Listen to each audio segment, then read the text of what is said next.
Get your own content on info@millenniumnews24.com. Download the Millennium News 24 app from the App Store to stream our shows anywhere, anytime. Stay tuned with Millennium TV and Millennium News 24 for the latest updates. Welcome, viewers around the world and those here local in the United States of America. This is Universal Pathway, and I'm your host, Curtis Douglas Ill. Today, I have the opportunity to be in the studio with Dionne Nicholls-Germain, and it's truly an honor to be able to have this show today. I was actually been truly reading through her book and just the wisdom that I've seen imparted. So, family, today here on Universal Pathway, this special guest truly have done a lot. She's known as the Chief Forgiveness Officer, and today, hopefully, you'll see the reason why. She's a life and leadership coach, internationally known speaker, and Forbes featured author for her book, The 90-Day Conquering Unforgiveness Journal for High Performing and High Achievers.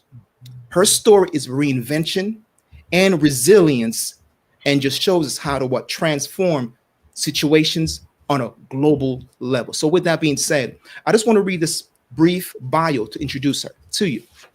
Hopefully something in her bio resonates, and you stay to the end of this beautiful interview. Dionne Nicholls-Germain, aka the Chief Forgiveness Officer, is a professionally trained life and leadership coach with hundreds of hours of coaching experience. Inspired by her own personal story of reinvention, she founded Live Your Best Life for You. And that's actually the website. A personal development, leadership, training, and speaking business serving an international clientele dedicated to supporting female executives, entrepreneurs to reach their full potential and excel both at work and at home. After 20 years of corporate career in fashion, the fashion industry, as a single mom at 40, it is her belief that any woman and at any age and any stage, that's beautifully said, any woman, any age, any stage, can reinvent their life. And it starts with what? Forgiveness. Dionne is the creator of the powerful Conquering Unforgiveness Mastermind workplace workshops and a Forbes featured author of the 90-Day Conquering Unforgiveness Journal, High Performing and High Achievers. Her story of betrayal and overcoming infidelity in a 17-year relationship and turning that into a purpose-driven life is the very mission that she's on today. And that brings her to the show today. One of the things that really stood out in her bio is that unforgiveness, especially towards oneself, is one of the greatest blocks to purpose, performance, and power.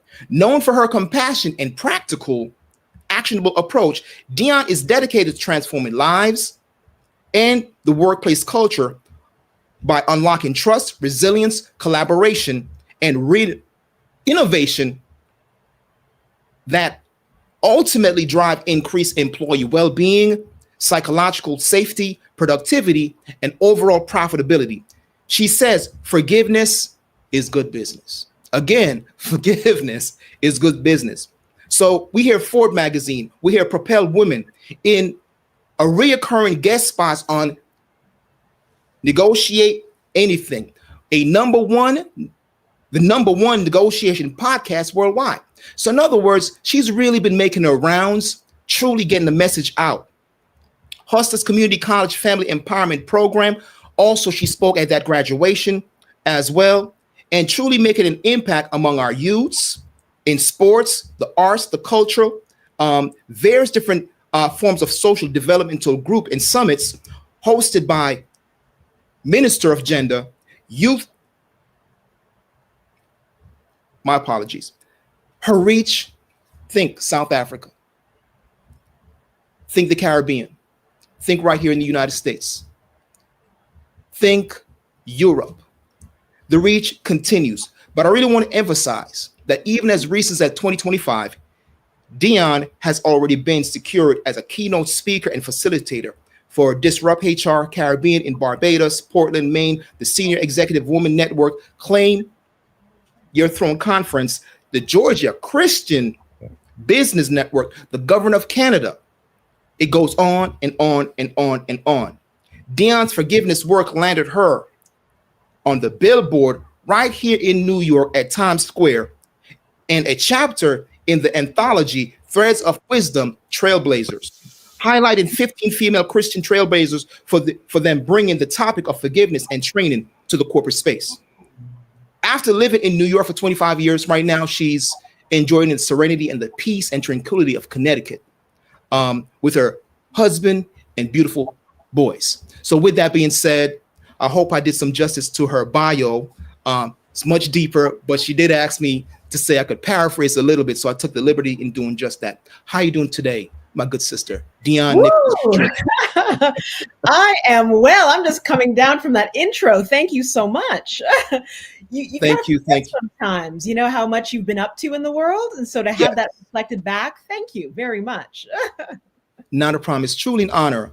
I myself, I was raised by my grandmother, and we have a very strong matriarchal type culture.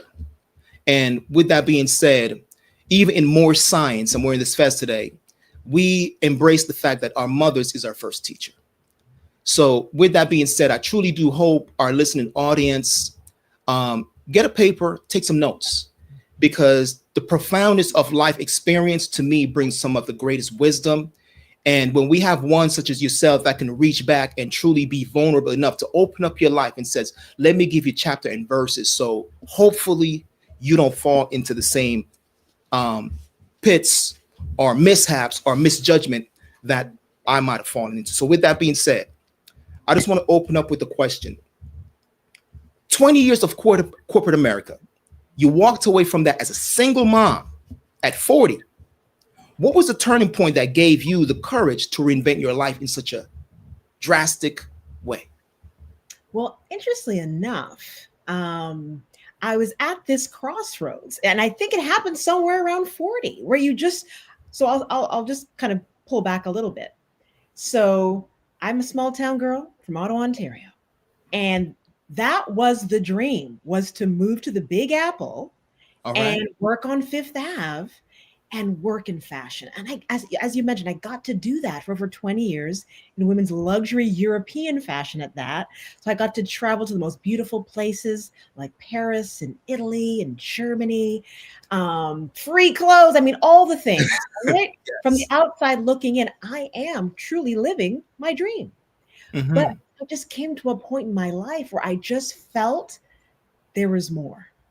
Okay. I didn't know exactly what it was at the time, but there was something calling me. Mm-hmm. That I was called to do something more on this planet. And it wasn't a straight line. And we're going to get into a bit of my story around why I'm so passionate about the power of forgiveness. However, I knew I wanted to use my voice. I knew I wanted to empower women. Yes. And so that's what set me on this path. And along the way, I realized, you know what? I thought I wanted to be a kindergarten school teacher. Mm-hmm. That was my initial exploration. And right around that time, my son's father reaches out, who at this point we are estranged. Or not estranged, we're just not together anymore, right? And he says, Dionne, I want to launch a financial literacy youth program. Will you help me? Wow. And I said, well, it's still educating. It's still empowering the next generation. Yes. Just in a different way. That's right. However, it's my ex. So of course I had to take a moment to think about it. Yes. Seriously. And I said, you know what? Your gifts don't always come packaged exactly the way you expect them to. So I went for it. So we ended up creating this curriculum, got the nonprofit solidified, took my transferable skills. Now I'm creating a website, and before you know it, we're teaching our curriculum in under-resourced areas was our focus, right? How can we give them the blueprint that we didn't have when it comes to financial empowerment, and taking it to youth nonprofits, et cetera, youth organizations. And before you know it, we got signed to a network, and now we're touching not just thousands around the tri-state area, but around the world. And that was the impetus for my journey. It was not having all the answers, right? But having a clear vision that I would be empowering in some form or fashion, and I'd be using my voice. So I always say, have a dream, but then leave room. Because as you know, I'm not here talking about a financial literacy nonprofit right now.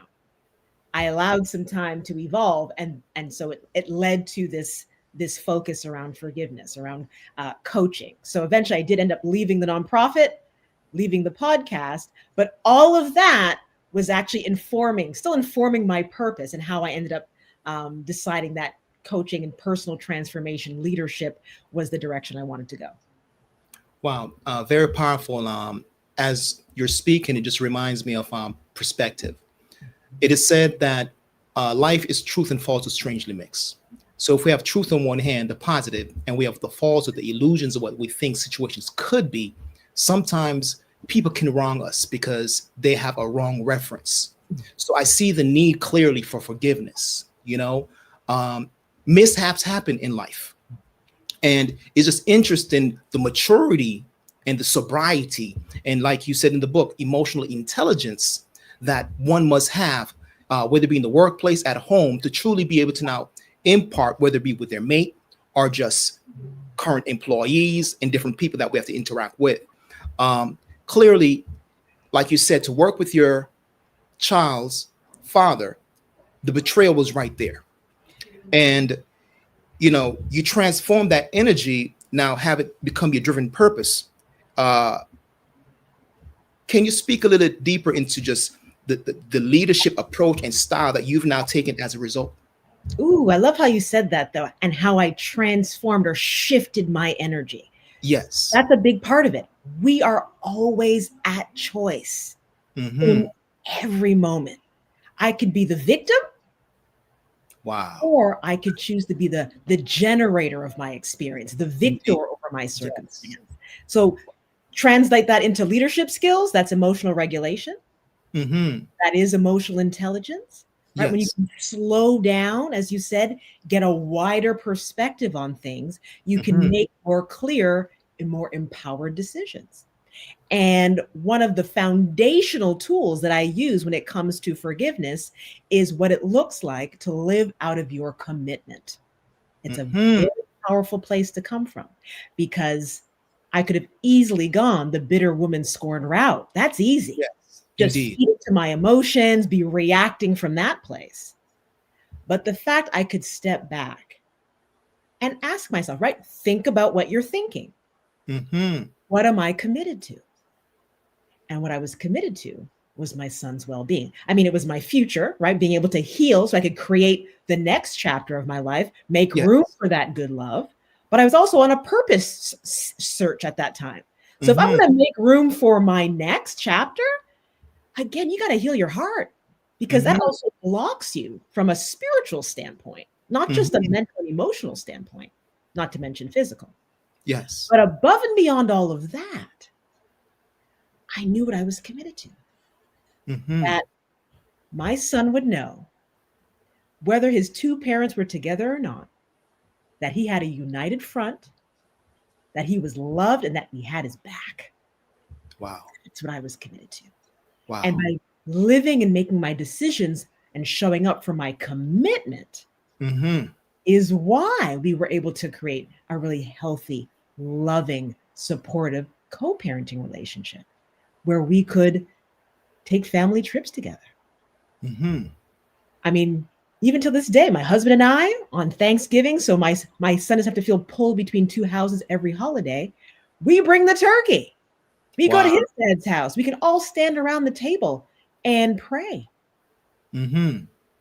All because I decided to choose from my commitment instead. Wow. I'm just giving you a tidbit. We don't have enough time. But yes. Understood. Yeah, that's what's possible. And as you can see, it also now has informed my purpose. I was committed to something greater than me, right? My son, my purpose, happiness, my future relationship, right? I was able to make room for my I believe my kingdom partner, my husband, right? So Wow. Everything you're saying is just so in line with a common sense approach to life. And what I mean by that is, it is said by all the various different great perspective, whether it be religion, etc., the acknowledgement that life came from a man and a woman, a garden. And we think about a garden, it's always about the soil and making a commitment to the soil. We know women are the soil, men bring forth the seed. You know, being able to now stand by that commitment and that support. What comes out of the garden needs to basically, like you said, go beyond. So will the fruit of our garden go beyond us? Can I feed a future generation? What am I imparting to my seed? That knowledge, that foundation. So for you to be able to bridge that gap, despite what seemed to be a rip, within the narrative, right? You basically owned your story, like you're saying, chapters and verses, like you're seeing the book. You're realizing that you're that book unfolded. And what is the book of Dionne saying as it pertains to this matter, at least the feminine aspect, right? To be able to balance that masculine aspect. So very profound how you approach betrayal. So clearly, deep life lessons learned. Now you've taken this from Canada. Now you're touching Italy, you're touching India, you're touching the United States. What are some of those universal patterns that you've now seen as it pertains to unforgiveness around the world? And what lessons can you now share with our audience that you've now also incorporate in your own life? Thank you for this question, because up to this point, what we've been talking about is forgiving others and the challenges that come with that, right? We all know how difficult that is. Yes. But what I have found as a life and leadership coach, working with clients all around the world, I just kept hearing these same recurring themes. Mm-hmm. And what I came to realize was, as humans, we're just really hard on ourselves. Mm-hmm. It's holding us back. I can't tell you how many times, and these are people at the top of their game. They're no slouches. I mean, they're CEOs or on the front lines, from tech to healthcare, you name it. Male and female, by the way. Yes. But very, very prominent when it comes to women, right? Imposter syndrome, all of that. But seeing the level of overwhelm, burnout, like so much stress we are putting on ourselves. Indeed. Because we are so unforgiving towards ourselves. That we are leaving money on the table. Wow. We are hindering our friendships, our relationships, right? Our colleague relationships, physical well-being. All of these things are being impacted because we can't be a little more compassionate with ourselves. So we're not speaking up in a meeting unless we are 155% right. Because if I'm wrong, I'm going to beat myself up for weeks. I'm probably going to go to disaster thinking. At some point, they're going to find out I'm not qualified. There's the imposter syndrome, and they're going to fire me. Then I realized, wait a second. So if you're not speaking up in these meetings, how much gold is the company missing out on? Wow. So now innovation's being stagnated because, one, we don't feel safe, especially if the culture's toxic and it's very punitive, that if you make a mistake, you are punished or humiliated versus, and when I say cultivating a forgiving culture, it's not about letting things slide. It's not about not having accountability. Understood. But it's about learning, using that growth mindset approach where we are learning from our mistakes. Yes. Which is actually the iteration of innovation and success. Wow. So, yeah. How many times am I not going out for that stretch project or that promotion again, because I'm so hard on myself But I'm not even trying. Have you heard the most recent article about Nike, the most recent breaking news? That they just changed after over 35 years. They just changed their slogan from just do it to why do it? Because our upcoming Gen Z generation is so hard on themselves. The perfectionism and comparison is at such a high level that they won't even try unless they're already good at it because they're so hard on themselves, forgiving towards themselves. So this is permeating the workplace. And there's a bottom line to this. So this is not just woo-woo stuff. Yes. Because if we are creating a more forgiving culture where we're using a more of a compassionate approach to mistakes and failures, so we can feel safe to share ideas, where we are feeling more well because we're not overperforming because we think if I don't work hard enough, if I don't wear myself out, well, then I won't get the promotion, or I'm not even going to try and negotiate because, again, I don't know my worth because I'm so unforgiving of myself. Right? Everything goes up when we are practicing forgiveness, right? We're becoming more emotionally intelligent, growth-minded, resilient, all the things we're looking for in leadership, right? Empathetic. And when we don't, all of those things go down. And guess what? So does profitability. Well said. So that's why I say forgiveness is good business. But that goes for working at home. Yes, it is. It's interesting. Forgiveness is good business. And there's the reflection is the business of man, right? As you were speaking, you said, think about what you're thinking about.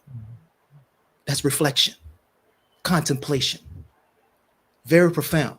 Sometimes people can actually think, but then you said even deeper, think about what you're thinking. So it creates another aspect where you become the observer. Very powerful. And then you connect it with even just the Nike, their slogan, with the why. In business, it's always about that why, that motivation. Your why being the future, your children. Very powerful.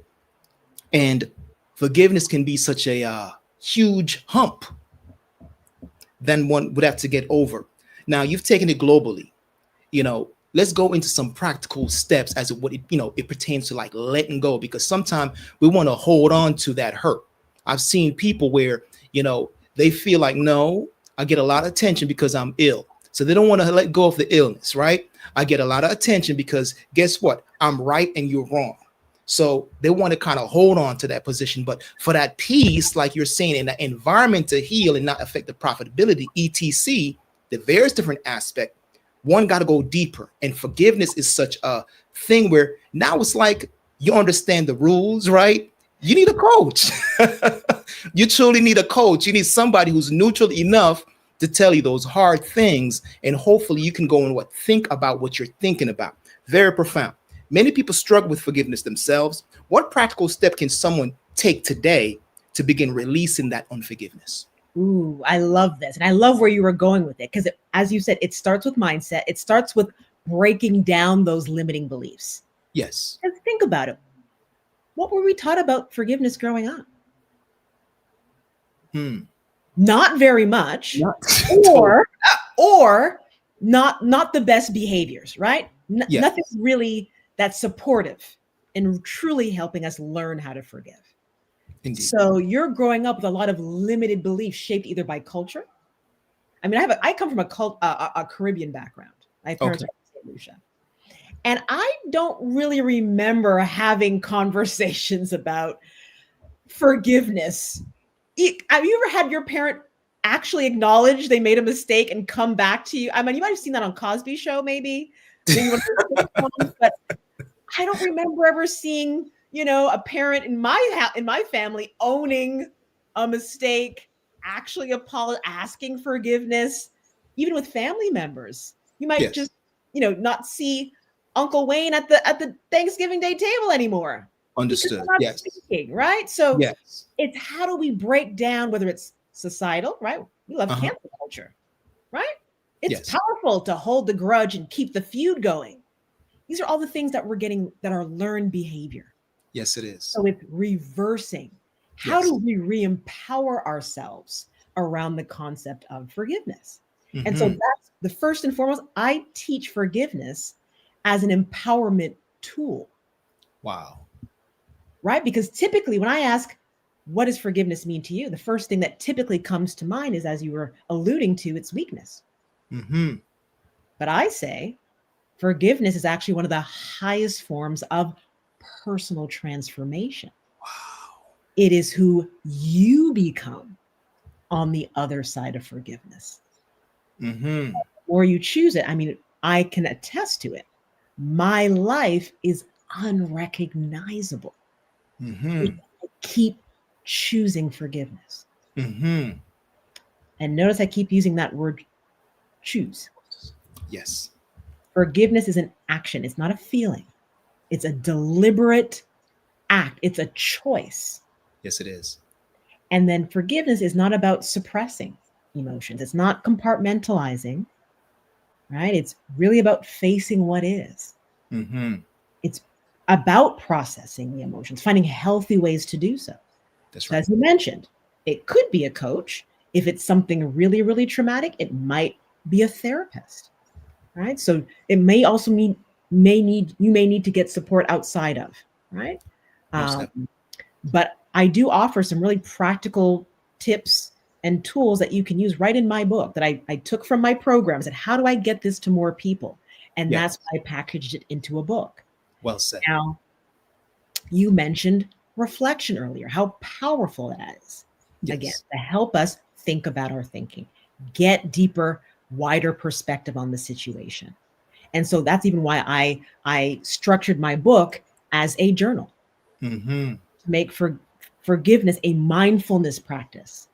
Wow. How do we spend some time every morning and every night reflecting on the breakdowns, the hurts, the betrayals, the disappointments?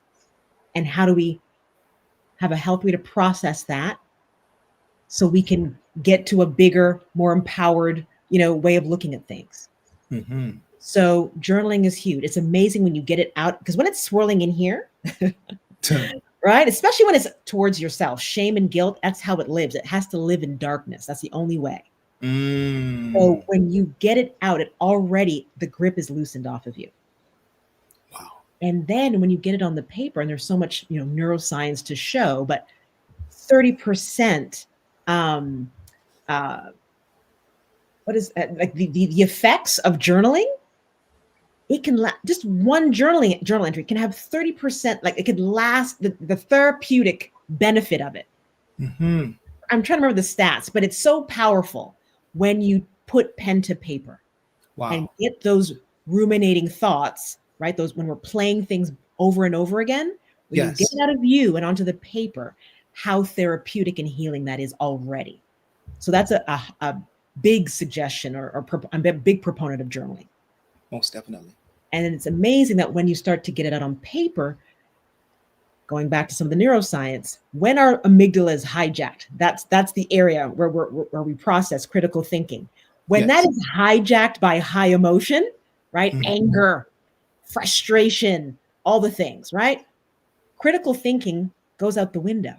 And that's why we're reacting. We might be saying things that we can't take back, or doing something vengeful that we could regret. But when we can slow down, process, we get back our critical thinking, and that's why we can get a wider lens on things. And for example, you might be able to, so for example, with my father, okay, I was actually estranged from him for almost 30 years, really. Okay. And that's because growing up, he dealt with mental illness. He still does. And when he would have those bouts, breakdowns, if you will, he would hurt my mom. He would be physically abusive to my mom. So when you're 4 or 5 years old, that's all I held on to for a really long time. Because that's all you don't understand very much at that time. And that's right. Held on to that. You hurt my mom. So I didn't speak to him very long for a very long time, or I just never had a really close, intimate relationship. Even when I didn't feel connected to him because luckily my mom did have him removed from the home when we were probably still maybe 5-6 years old.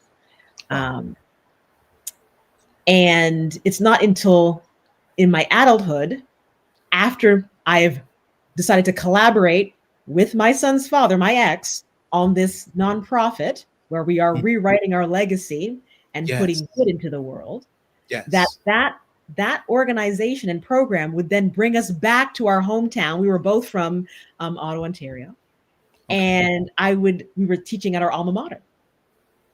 Wow. Believe it or not, our alma mater called us back to teach a 6-month engagement. Awesome. All because I chose to forgive. Yes. And said yes. So now we're flying back and forth once a month. Wow. And something compelled me to go and look for my father. Mm-hmm. So we'd start having lunch every time I was in town. That by the time we launched the program live with a podcast, live taping on campus to get the buzz going, I had both my parents sitting in the front row cheering me on. Even they were friends again. And I hadn't had that since I was probably doing gymnastics, like I said, when I was 5. All because I chose to forgive.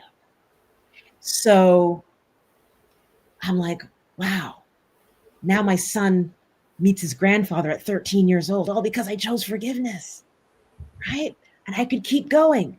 That's right.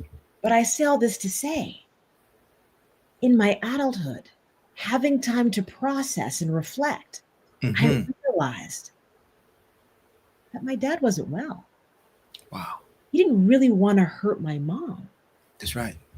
So I was able to get to a place of empathy for my dad.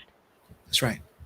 And I want to make this very clear distinction that having compassion for someone doesn't mean you have to condone the behavior. Well said. Especially if it's not safe, right? If you are literally physically in danger or emotionally in danger. That's right. But you're forgiving so you can be free. That's right.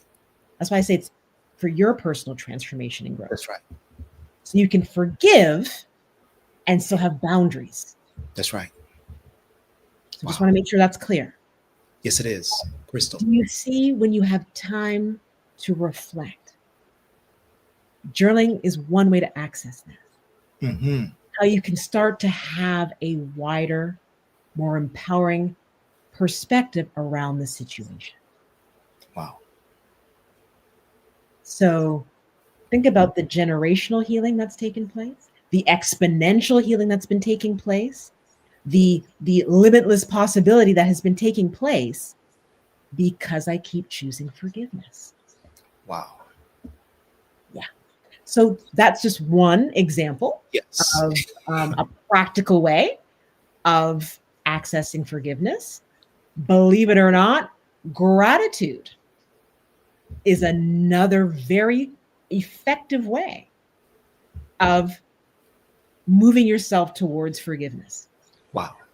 I love a gentleman, his name is Myron Golden. He says, can you be grateful for what you were bitter for? And then I added, so you can be better for it. Because when you can do that, there's so much I can still be grateful for in terms of my son's father. Yes. That when you practice gratitude, it actually opens up your heart. It primes the heart open. When we are unforgiving, it's closing up our heart. We're limiting what's possible. That's in terms of healing, etc., connection, wider perspective, all the things. So there is so much neuroscience again around the power of forgiveness that it can literally, you might have heard of neuroplasticity. It can practice, having a regular gratitude practice can literally rewire your brain to look for the good, even in the most difficult situations. So, for example, in the circumstance of my son's father, I found my voice. Like, I understand and be grateful that he was one of my greatest teachers. We had met very young. We were college sweethearts. I was only 19 at the time. We were together for 17 years. Got it. And I realized that he going through that situation, by no means it hurt me to my core. So I'm not dismissing that. That's right. And yet I can be grateful because within that situation, he became my greatest teacher. And that is true for most difficult situations. You're wondering, why is this person causing me so much pain? In the moment, you don't get it. But when you really take time again to practice that gratitude, that reflection, you realize, hey, they're in my life for a reason. So instead of why me, what is the meaning of this moment? That's right. What is this person teaching me? What is being required of me in this moment? And what I realized was he was helping me find my voice. Wow. He was helping me learn to advocate for myself. Wow. I remember the day when he said, Dionne, I don't even know you anymore. And I said, thank you. Wow.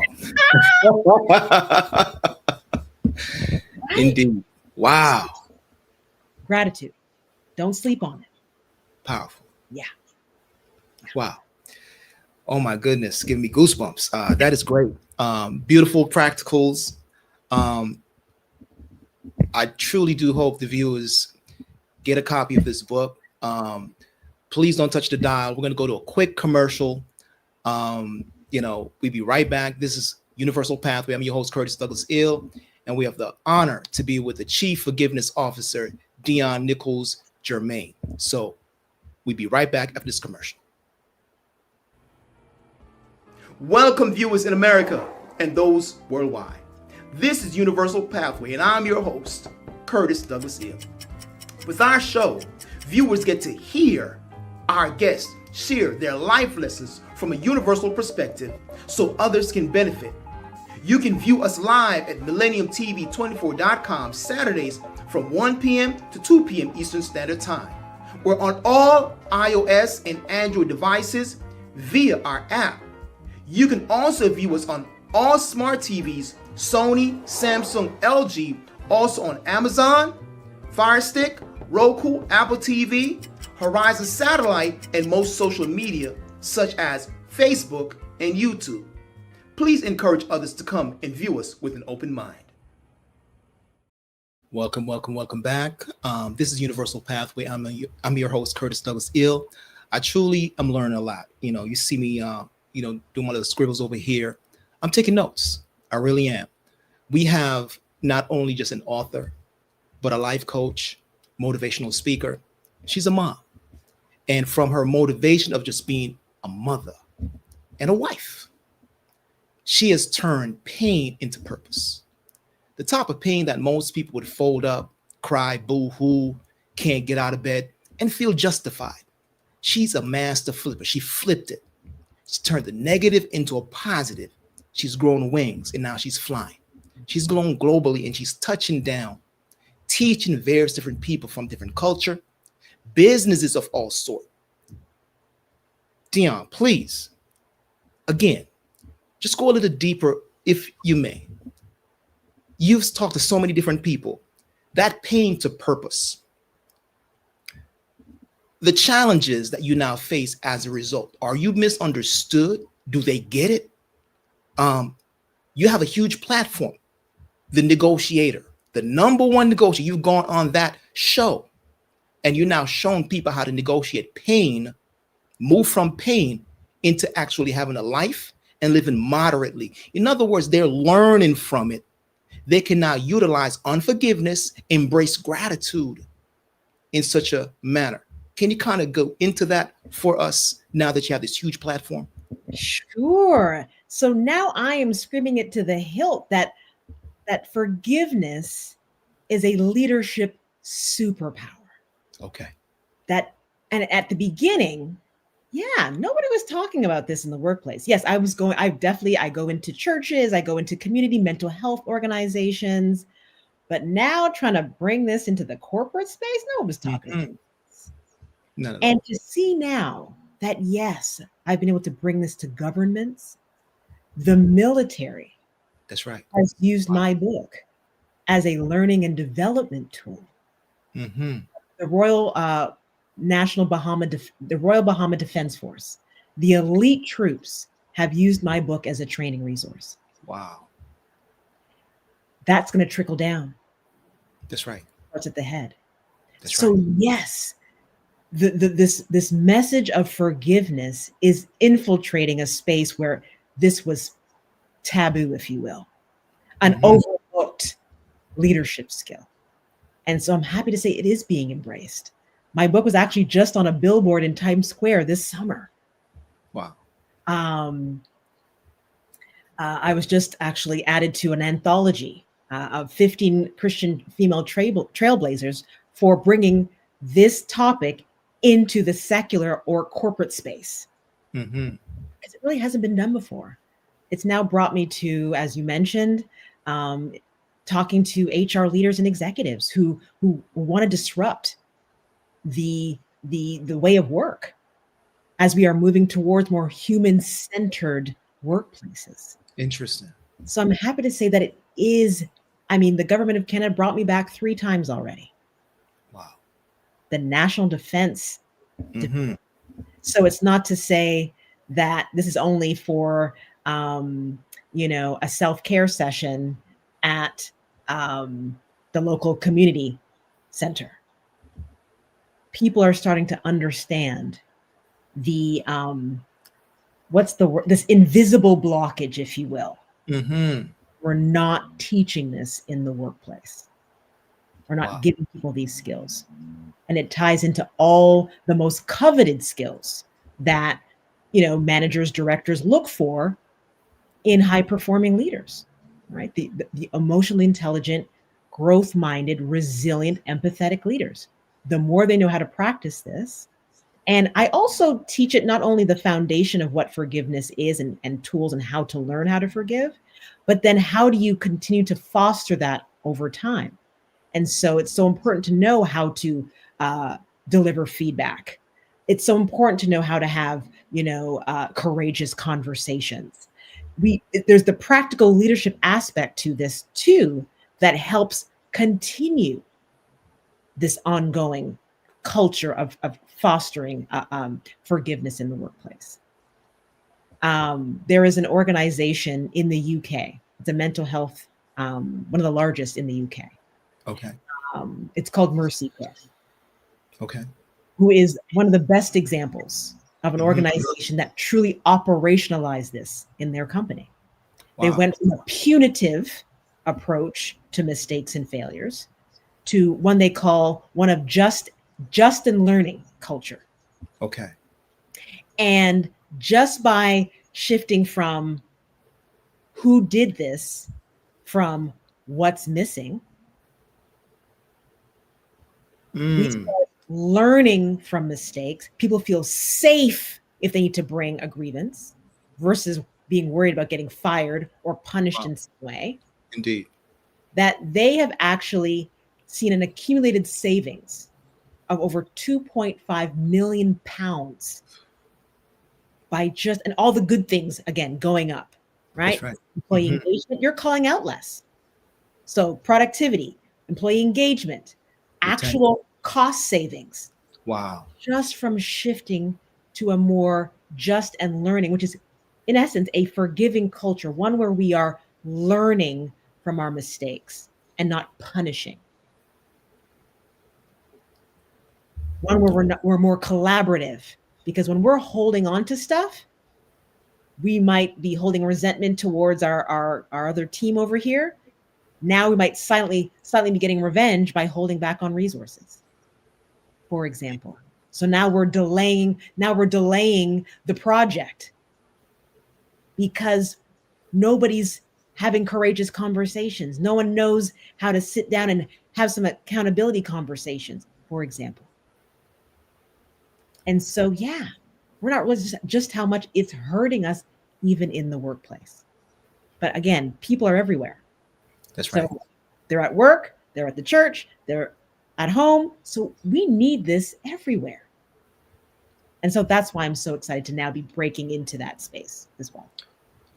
Well said, and much needed work that you're doing. As you think, we're speaking just now, I thought about just even the government. All the world governments, for the most part, is breaking down or demonstrating two-party systems, right? Democrat, Republican, etc. throughout. So this party get 4 years, another party get another 4 years, and the unforgiveness as far as what happens in whether it be Parliament, Senate, as bills are now trying to get passed, who's doing favor for who, et cetera, et cetera. So having that emotional intelligence and that maturity, instead of having the people suffer because one cannot forgive and get past who did not get what and what budget went where, it really helps one to now, like you said, become critical thinker as opposed to being blocked with all that emotionalism where they're not able to really make stable decisions, especially if you're now having other people responsible, whether it be from a Senate perspective, Congress perspective. People are entrusting that our government and those in leadership corporately, our parents, etc., can make wholesome decision. I think about an experience you mentioned in your book, where your son just saw how you handled this situation. I was speaking to you off air about it, but I think it's very relevant, where even though you separated from his father, you came back together through this unity with this nonprofit that you mentioned. Very powerful story. So you're a living example of what it is that you teach. So honest to you for that as well. In regards to living your best life, your company is called Live Your Best Life for You, and that's also your website. What does live your best life for you looks like in practice, and can people balance personal fulfillment with professional success? Great question. Yeah, that for you on the end is very important. Everybody talks about living your best life. Yes. But I was very intentional of putting the for you on the end. Again, being a mom, being a wife, being a professional, being, active in my community, you're juggling so many things. And we know our men are too. We know you guys are carrying a lot. It just happens that, I have a heart for the ladies. Understood. But I work with men and women, but this was really coming from a place of my own lived experience, right? Yes. And watching my mom have to juggle it all, So I have a heart for working with women who have a lot going on and still want more, and healthy ways to balance it all. And I'm actually more of a fan of not just work-life balance, because I don't know if you ever can balance it, right? Mm-hmm. But I'm all about work-life integration. How can you make, how can your lifestyle and your work become an extension of you, right? Or how can you integrate it into your everyday, for example? So, or, whether that's monthly, but however you do it, how can you integrate? So, because it's so many times when we are trying to keep them separate, and balance is why we feel pulled, is why we feel overwhelmed, for example. So that's something profound. So for example, let's say part of your work requires you to travel. Is there an opportunity sometimes to bring your family along? Can your other family member work from anywhere as well?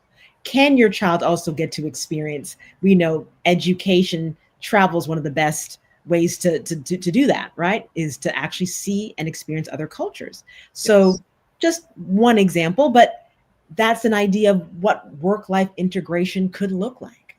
But living your best life for you, it's not about being selfish.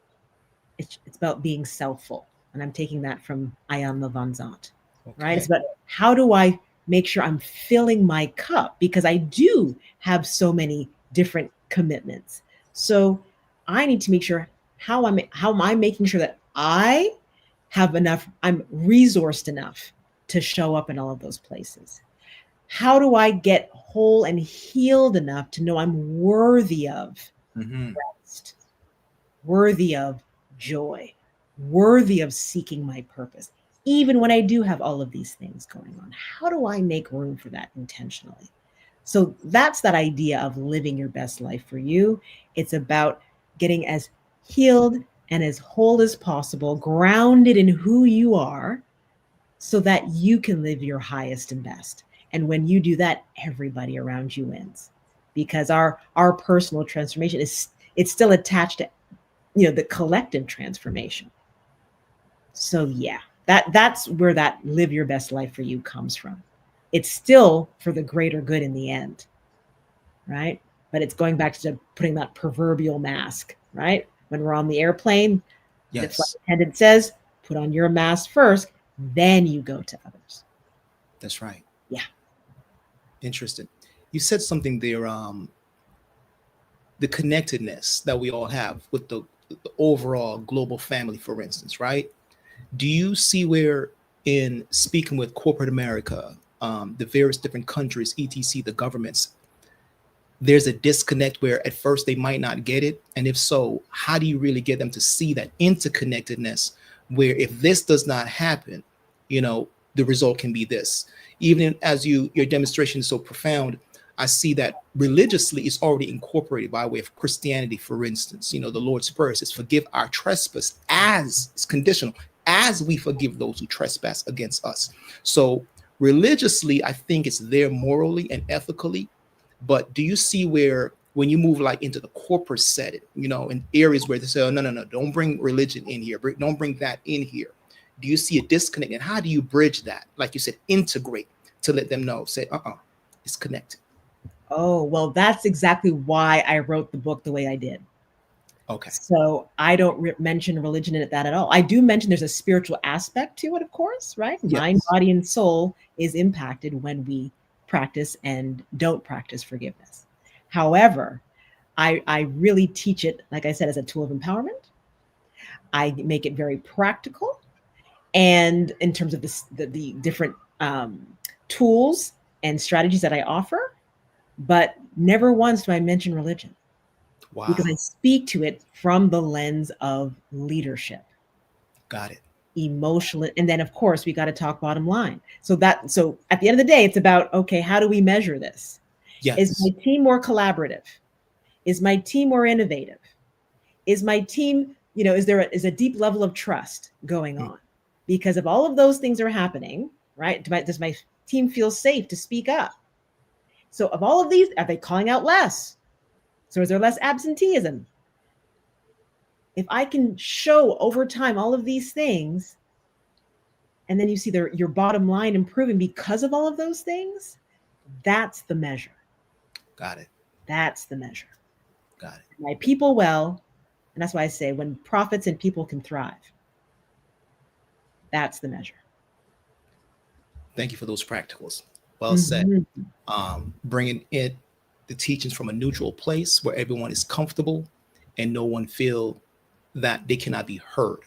Well said. We're going to go to a quick commercial again, and we'll come back with Dionne Nicholls-Germain, the Chief Forgiveness Officer. This is Universal Pathway, and I'm your host, Curtis Douglas Hill. We'll be right back after this commercial.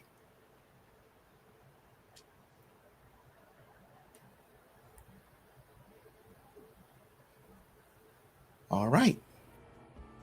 Welcome, viewers in America and those worldwide. This is Universal Pathway, and I'm your host, Curtis Douglas Hill. With our show, viewers get to hear our guests share their life lessons from a universal perspective so others can benefit. You can view us live at MillenniumTV24.com Saturdays from 1 p.m. to 2 p.m. Eastern Standard Time. We're on all iOS and Android devices via our app. You can also view us on all smart TVs, Sony, Samsung, LG, also on Amazon, Fire Stick, Roku, Apple TV, Horizon Satellite, and most social media such as Facebook and YouTube. Please encourage others to come and view us with an open mind. Welcome, welcome, welcome. Again, this is Curtis Douglas Hill, right here on Universal Pathways. I'm truly honored to be speaking with Mrs. Dionne Nicholls-Germain. I think about a brief quote, and I'll just read it from her book. It says, during the pandemic, I started thinking again about what I felt called to do. I realized that I was ready to share my story and that I wanted to support others like me who were dealing with painful experiences and struggling to move forward. Like she said, she really have a passion based on her history with her mother and just her own story, and her motivation comes organically. So with that being said, women over 40, a lot of them might feel stuck. And this was the area in the time period that you pivot and you just move into, the next phase of your purpose, your mission. they might believe that it's too late to start over. I just want to spend the last portion of this show and just giving you the floor so you can kind of speak to them specifically and inspire those who might be feeling that way. Sure. I feel like I'm going to start with one visual and then we'll take it from there. Sure. Because the minute we shift our focus, we shift our gaze from what the other person did, or even what you might have did in the past. But as long as we are pointing, so so as long as we're pointing at the other person, so we're pointing at them, but Yes. how many fingers are pointing back at us? Indeed. At least There's 3. more. There's Yeah. more. Okay. Yeah. Yes. Pointing back at us. Oh, absolutely. Yes. So the reason I'm starting there is the moment that we can take ownership, when we can take responsibility for our lives. Now, responsibility does not mean blame, right? This is not about blame game or shaming ourselves. It's about taking accountability, because there's always something we can own. So there's so many times we only want to focus on them, but then it's taking us off the hook from what we're supposed to learn. That's right. What is the growth edge for us in this situation? Because if I'm only focusing over there, I'll miss it. So the minute we can take 100% responsibility for our lives, we are free. We're free. Indeed. So that's the huge starting point. We can start shifting where we're focusing, because the more we go inward, the more opportunity to learn, to heal, and to grow. So we can transform and live our highest and best life, to really achieve that full potential that's awaiting us. Like, I would not be sitting here today with you. I would not be traveling the world. I would not be having this level of impact, whether that's professionally or just seeing the fruits of my son. Mm-hmm. So mentally, emotionally stable and well. Wow. Because of the choice that I made to go high instead of low and do the work on myself so I can make that conscious, deliberate decision to forgive, so I can have more joy, I can have more peace, freedom. Wow. I can keep going. Forgiveness is for you. That's right. When we Nelson Mandela said, it is a weapon. It is a powerful weapon. It breaks things. Profound. Talk about forgiveness. Now that I mentioned Nelson Mandela, who I actually had an opportunity to go to South Africa and see that cell where he spent over, 27 years? Wow. He could have left that cell very bitter towards that country and that government at the time, but he chose forgiveness. And he would later become the president of the very country that persecuted him. Wow. So yeah, it's for you. He knew, even while he was in that cell, he was free. Because he said, I hold no debts against them. Yeah. Well said. Again, you heard it here. I truly do hope that there will be a part 2. There's much to be said. And well-written book, well done in the form of a journal. It's truly an honor to have been here with you today. How can one get your book, and how can they, if someone's seen this interview, wanted to be able to get your service, how can they reach out to you? Oh, yes. So if you're interested in my book, certainly go to Amazon.com, or there are other, areas around the world that you can also pick it up. But Amazon, you can definitely find it there. I also am getting ready for, corporate gifting. So if you are a company or organization that wants to invest in their people, this is a gift that keeps on giving. Just, actually email me directly at Dionne@liveyourbestlifeforyou.com, or reach out to me on Instagram, LinkedIn, Facebook, just DM me at Dionne Nicholls. And I also have a LinkedIn newsletter. Follow me there. It's called The Forgiveness Edge. So you'll get great content on a regular basis. But yes, that's how you can find me. Oh, and my website, liveyourbestlifeforyou.com. Wow. Again, thank you so much, Dionne. Truly honored. I learned a lot. I look forward to, hopefully we can definitely build again in the future. And I look forward to be able to recommend your book as well to as many women, not just over 40s, but those who are also looking to just more or less move from a difficult situation and flip it to make it actually a learning experience. So again, you heard it here, the Chief Forgiveness Officer, Dionne Nicholls-Germain. I'm your host, Curtis Douglas Ill. This is Universal Pathway. And I trust our viewers will continue to like, share, and subscribe and get this information to as much of others who you know can benefit from the information that you shared today. Peace and love to you all. Thank you, Dionne. And you have a great Thank you. All right. See you soon. See you soon. Bye-bye now. Thank you.